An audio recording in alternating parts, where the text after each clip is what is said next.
Fort Kochi Shri Karthikeya Shri ധർമ്മശാസ്ത്ര ക്ഷേത്രത്തിലെ ആറാട്ടു മഹോത്സവത്തിന് ഭക്തി നിർഭരമായ തുടക്കം. ക്ഷേത്രം തന്ത്രി കെ അജയൻ തന്ത്രിയുടെയും ക്ഷേത്രം മേൽശാന്തി ശശികുമാറിന്റെയും മുഖ്യ കാർമ്മികത്വത്തിൽ കൊടിയേറ്റ് കർമ്മം നിർവഹിച്ചു.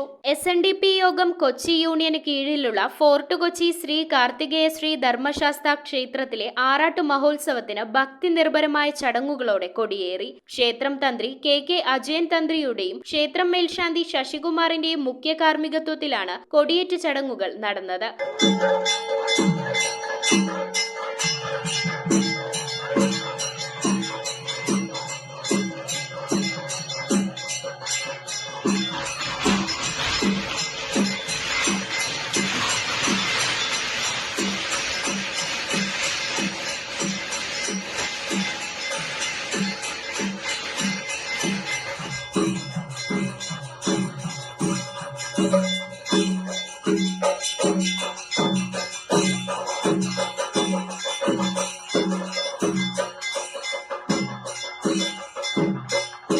കൊടിയേറ്റത്തിനായി EO കിഷോർ ബാബു കൊടിക്കയറും സംഭാവന ചെയ്തു. ചടങ്ങിൽ തൃക്കൊടിയേറ്റിനോടനുബന്ധിച്ച് നടന്ന അന്നദാനത്തിൽ ആയിരക്കണക്കിന് വിശ്വാസ ഭക്തർ പങ്കെടുത്തു. AC ജോർജ് അമരാവതി ഫോർട്ട് കൊച്ചിയാണ് അന്നദാനത്തിന്റെ ചിലവുകൾ വഹിച്ചത്. SNDP Yogam Kochi union secretary Shine Koottungal, ശാഖ administrative committee convener AB Girish, joint convener Arjun അരമുറിയിൽ, ഉത്സവാഘോഷ committee chairman AV Vilji, convener CS Satheesh Babu, Kavadi ആഘോഷ convener KP Bimal Kumar, TJ Muraleedharan, Nishanth Sasi, Abhilash Gopi, Arjun MS, Manjula Anilkumar, Baby Vijayan, Rajeswari Basi, Nirmala Kunjumon, Bindu Sunil, Hima Bindu, Bindu Murali, youth movement ഭാരവാഹികൾ, വനിതാ സംഘം പ്രവർത്തകർ, ഭക്തജനങ്ങൾ എന്നിവർ പങ്കെടുത്തു. മാർച്ച് 8-ന് കാവടി ഘോഷയാത്ര, 9-ന് പള്ളിവേട്ട, 10-ന് ആറാട്ടോടുകൂടി ഉത്സവാഘോഷങ്ങൾക്ക് സമാപനം കുറിക്കും. News bureau, Kochi.